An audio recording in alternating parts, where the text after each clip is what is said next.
Hey guys, Kirk here from Treehouse 51, and in this video I'm going to walk you through what this package entails. I can't tell you how many times we've seen a website where Google Analytics wasn't installed properly or wasn't firing correctly.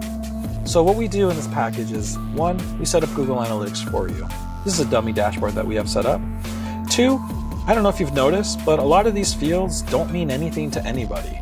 It's just too much information. So we set up monthly reporting so that you understand at a high level what your website's actually doing, what's working and what's not working, so you can make better marketing decisions. 3, after we've set up these 2 features, we submit your website to Google Webmaster tools to help it properly index. And then 4, we provide you an actionable SEO report so you can see some of the weak points that are in your site and have an idea of what you can be doing better to improve your SEO. Let me know what you think. If you guys have any questions, feel free to contact us below. It's online, and now